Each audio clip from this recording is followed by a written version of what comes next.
สบายดีพี่น้องมาพบกับงานปงศพใช้จั่วน้อยโอ้จักได้จักองเลยมั้งนี่จักอง2 4 6 3 11องค์โอ้แม่ชี้กับ11องค์งานสถาปนกิจศพนี่งาม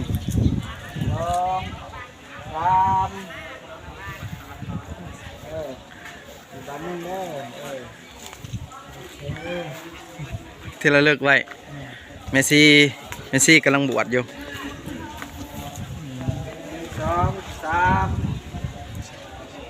10 องค์ที่นี่10เนาะเมซี่11เมซี่กำลังบวชอยู่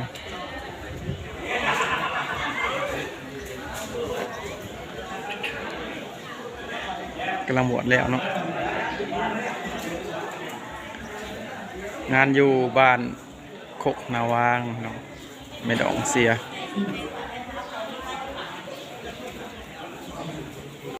ไม่เกี่ยวน้ำหนักเลยกินแล้วจังทายน้องใหม่มากับแม่น้องเค็มน้องแคร์ตัวนี้ยิ้มสบายดีแล้วมาสบายดีไหมสบายดีสบายดีน้องใหม่สบายดีโอ้น้องใหม่มาไก่มาเมืองนงบกเมืองนงบกสบายดีพี่น้องงานแม่พันแม่พันช่างกินตัสสะนะโมตัสสะภะคะวะโตอะระหะโตสัมมาสัมพุทธัสสะธัมมาอะพุทธะธัมมาอภัยกะธัมมาอนุปาทิมุปาทานิยะอนุปาทินานุปาทานิยะธัมมาสังกิริตตังกิเลสิกาธัมมาอสังกิริตตังกิเลอุปมานาอุปนาธัมมานิกาธัมมาวิสิมาธัมมาปัญจนิกาธัมมาจังหตานิตัพพะวะไตตัพพะเตตัพพะตามาลุกละ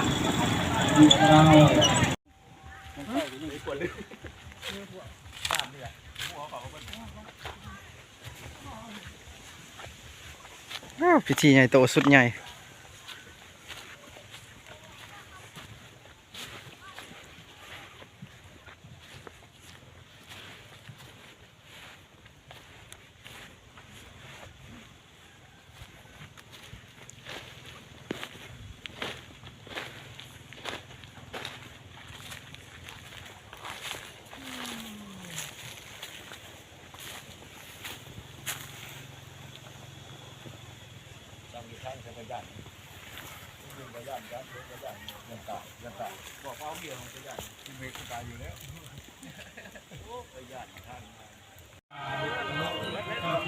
วานขึ้นสูงนะ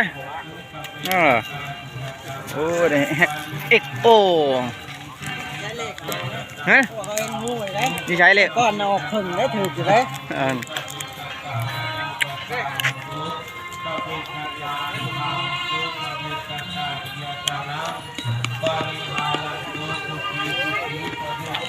จั่วน้อยแล้วพี่จั่วน้อย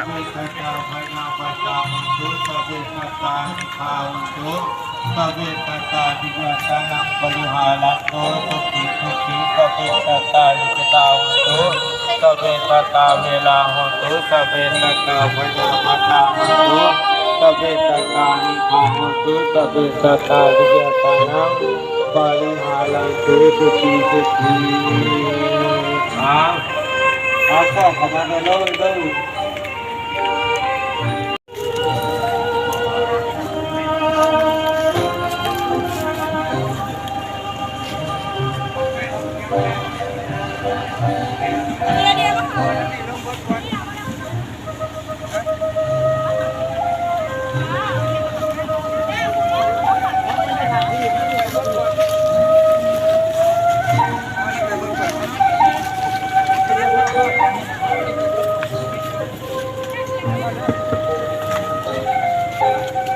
จ้าการกาตัวความอะไรอาวรณ์นอกความสุขเศร้าเสียใจในครั้งนี้ที่เมพวกเขาจากพวกเขาไปเมื่อวันกลับขึ้นมาหาพวกเขาขนาดพวกเขาเป็นลูกเป็นหลานเป็นญาติพี่น้องเป็นพี่สหายอยู่นั้นมีชีวิตอยู่เนาะตอนนี้จงจูงเมได้ขึ้นสู่สวรรค์อันนี้แหละว่าที่จังวัดสังฆาราเนาะเป็นพ่อและมิตรใจมีเกิดพี่น้องเอ้ยเนาะคนจะคนนึกตายพี่น้องเนาะคนจะไม่เกิดพี่น้องเอาเป็นขยะเนาะพี่น้องเอาแต่พวกเราต้องหลีกเมจริงด่านี่คือว่าเป็นสารก็ดีก็น้องไว้เนาะกระบังกระเมืองกระนำพาคณะการปกครองเป็นทุกเกียรติเป็นสมาชิกพรรคเนาะ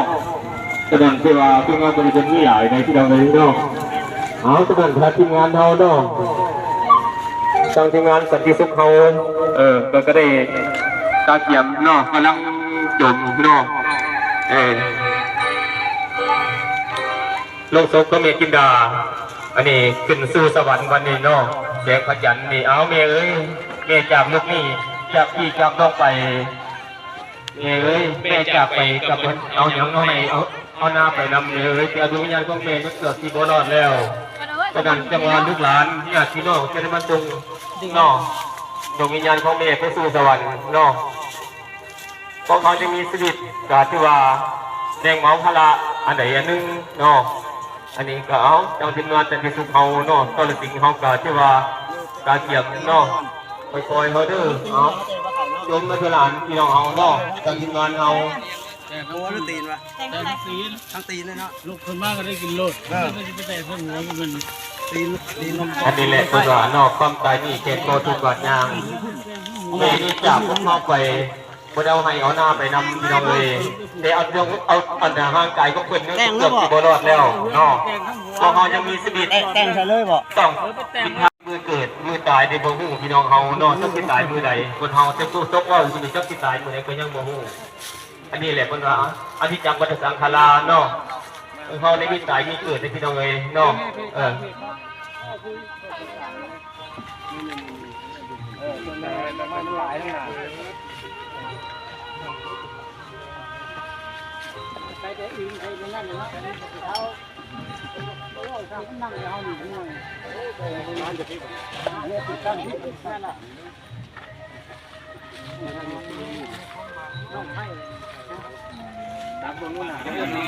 เจ้าเอาอดีตทางทีมงานจากที่สุขจะจิงเฮากาก็ทั้ง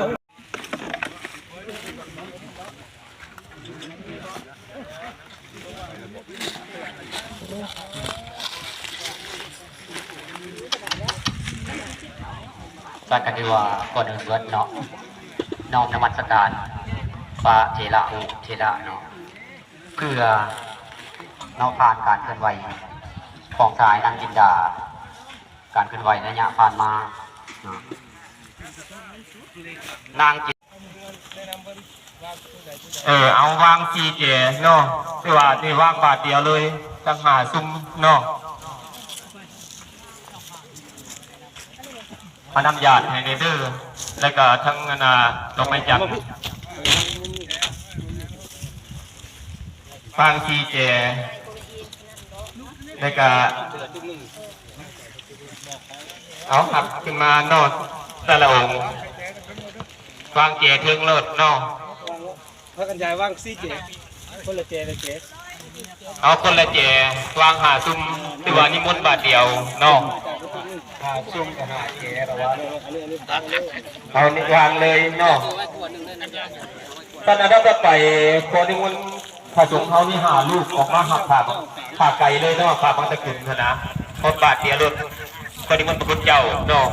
ทางอาจารย์สุวพรเนาะนำหนาพระทางเนาะนิมนต์เลยอาจารย์ผสมเขานี่หาลูกออกบาทเดียวถือว่าสำเร็จเนาะเอาทางทีมงานเขาเนาะคันหุ่มเฮาเดอร์ทางทีมงานสันติสุขส่วนจริงเฮานี่คือว่าหับใส่ที่หับใส่ดอนโคสว่างเฮากับบนเป็นธรรมดาเนาะก่อนเบาเนาะคือสิบตกเนาะบนเดือน3 เดือน 4เอาวางเพิ่นแล้วก็ที่ว่าตัวว่างขาบมันจะคุณเฮากับเคนถ่ายจนเดอร์เคนให้เลยเนาะ ทียนเลยเด้อเทียนเลยเทียนเลย เอาเทียนถ่ายเพิ่นแล้วกันนั่งลงเนาะนับญาติเนาะมอบไปทางพระพุทธเจ้าเขา5ลูกเก็บนับญาติถ่ายยันน้ ตัสสะภะคะวะโตมาวางวัดนี้เด้อไปเลยขน่อยไปเลยนิมนต์พระพุทธเจ้าเลยทักนำผ่าบางตะกุลนี่ไปสู่รถไถเนาะอันนี้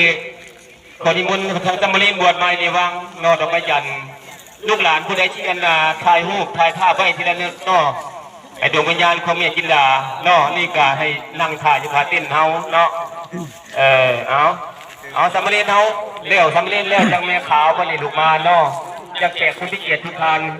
เนาะเพื่อพิเกียรติเพื่อระเบียบเพื่อม้อยเนาะในการวาง ำธนา ดอกไม้จันทร์ ร้านหน่อยแดน เอาวางไปเลยเด้อเพราะว่าว างไว้โลด กับอรหังจุติวัดเด้อเวลาเอาวางดอกไม้จันทร์ ป้อนใส่เลยจุน้อยป้อนเลยโลดจุติจุตังอรหังจุติ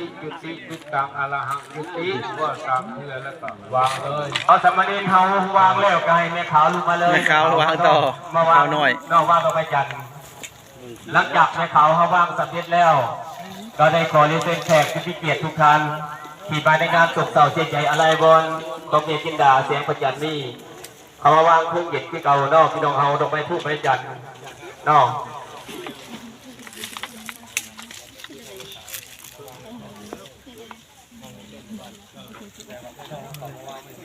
เย็นวันนี้เนาะเพราะเราไปพูดเทียนเฮาดอกไม้จันทร์ทางทีมงานเราดื้อพี่น้องว่าจับเอาเลยเนาะ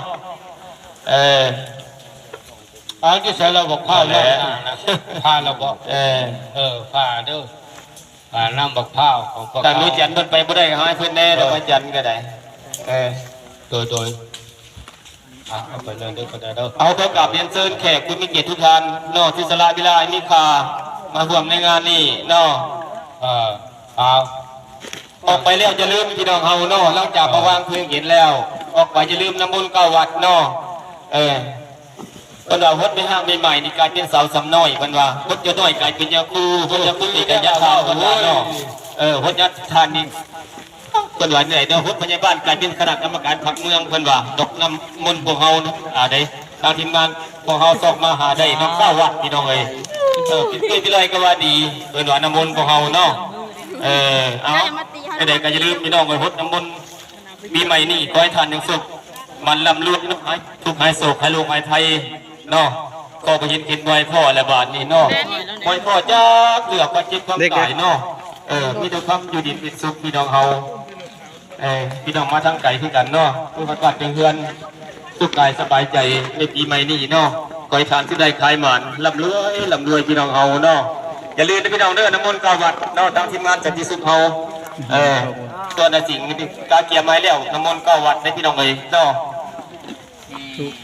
เพิ่นว่าหัวขาวนี่กลายเป็นตัวดำเลยได้เพิ่นว่าเนาะเจ้า